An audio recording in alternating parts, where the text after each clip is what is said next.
இங்க ஒருத்தவங்களுக்கு kidney surgery பண்ணுனா தான் உயிரோட இருக்க முடியும்னு டாக்டர் சொல்றாங்க. அவங்க ரொம்ப ரிச்சான பர்சன். கவர்மெண்ட்ல ஒரு பெரிய ஆபீசரா வேலை பார்க்குறாங்க. அவங்களுக்காக கிட்னி டோனரையும் தேடி பார்க்குறாங்க. அப்போ அந்த டோனரை நேர்ல பார்த்து பேசலாம்னு போறாங்க. ஆனா அங்கே அந்த டோனர் செத்து போனதா போஸ்டர் ஒட்டி இருக்காங்க.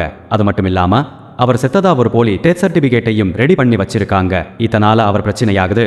அதனால போலீஸ் அவரை பிடிச்சிட்டு போய் ஸ்டேஷன்ல வச்சு நல்லா அடிக்கிறாங்க. அப்புறம் அவர்கிட்ட வந்து, சார் ப்ளீஸ் உங்களோட ஒரு கிட்னியை மட்டும் எங்க மேடம்க்கு தாங்க, நீங்க என்ன கேட்டாலும் நாங்க உங்களுக்கு செஞ்சு தர்றோம் பாங்க.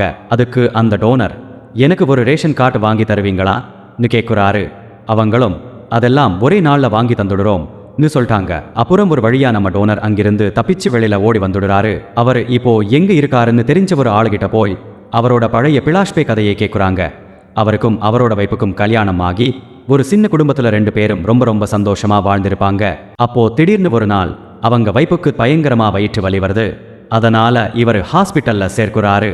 டாக்டர், உங்க வயிறுக்கு அனீமியா, ரத்த சோகை இருக்கு, ரத்தம் தேவை டாரு.